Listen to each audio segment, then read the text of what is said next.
Assalamualaikum. Kali ini di materi prakarya kelas 7 minggu ketiga akan dijelaskan mengenai kerajinan tekstil. Sebelumnya jangan lupa untuk di like, komen, dan juga subscribe supaya channel ini dapat berkembang. Oke, kita lanjut ke materinya.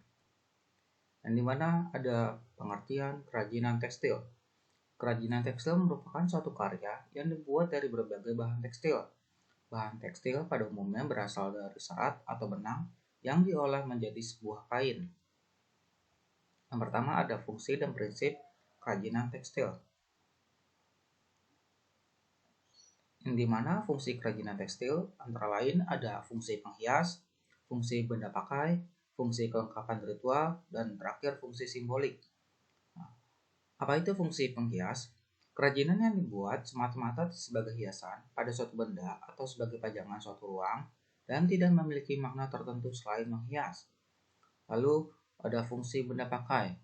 Kerajinan yang dibuat berdasarkan tujuan untuk digunakan sebagai kebutuhan sehari-hari, contoh busana, tas, dan aksesoris.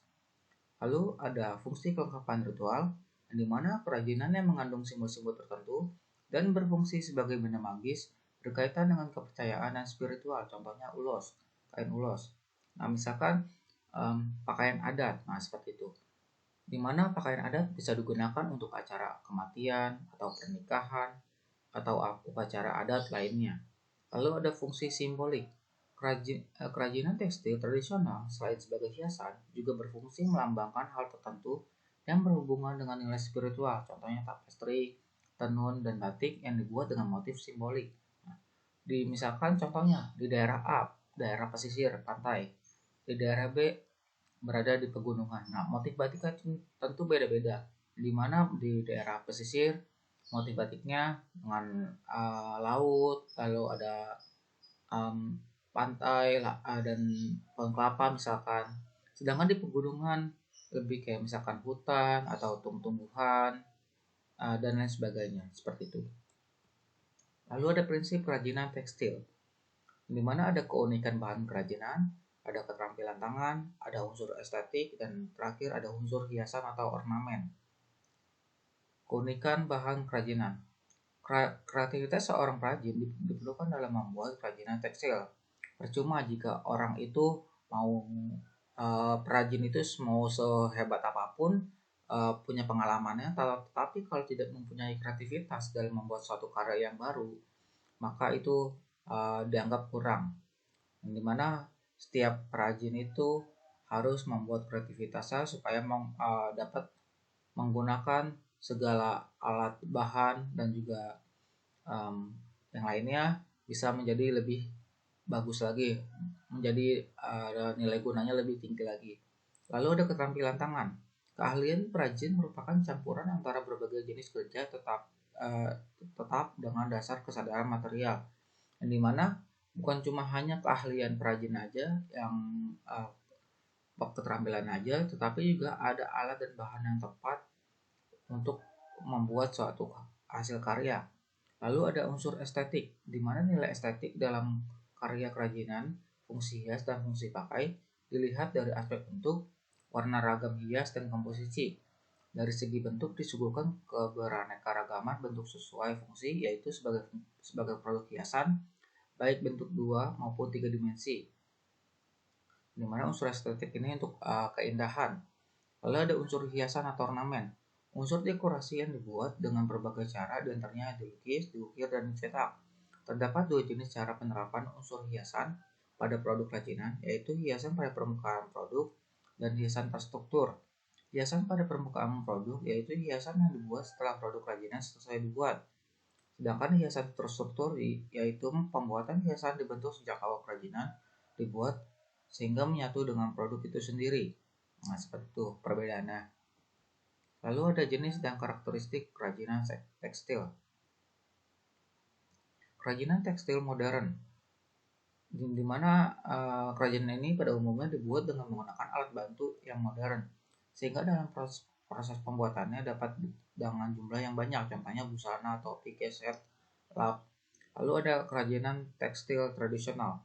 Salah satu kerajinan yang proses pembuatannya masih menggunakan peralatan sederhana dan menggunakan bahan dari alam serta produksinya dalam jumlah yang sedikit, contohnya itu batik. Lalu ke proses pembuatan kerajinan tekstil,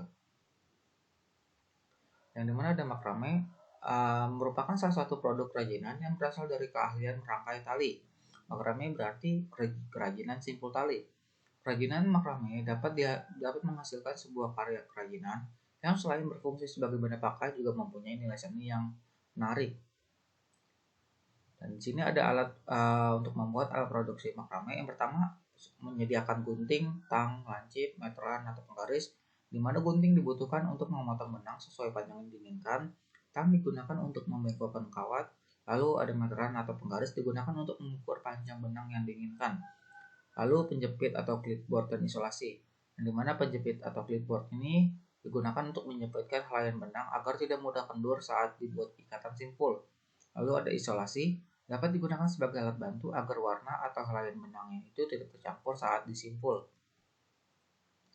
Lalu ada ada bahan pembuatan makrame, yang dimana tali atau benang yang biasanya digunakan untuk kerajinan makrame terdiri dari berbagai jenis, tekstur, dan warna. Benang nilon memiliki warna yang mengkilap sehingga berkesan elegan. Benang rajut yang warnanya lebih lembut, lebih terkesan ceria dan santai. Di mana manik-manik merupakan bahan pendukung dari pembuatan makrame. Manik-manik dapat berbentuk bulat ataupun gepeng sesuai keinginan atau sesuai seleranya. Manik-manik yang digunakan ciri-cirinya memiliki lubang yang besar. Paling tidak kita mengetahui bahwa lubang manik-manik itu dapat dilalui tali atau benang. Lalu ada penjepit yang digunakan terbuat dari stainless, di mana penjepit ini bervariasi dan digunakan untuk finishing makrame agar terlihat lebih trendy dan juga bernilai.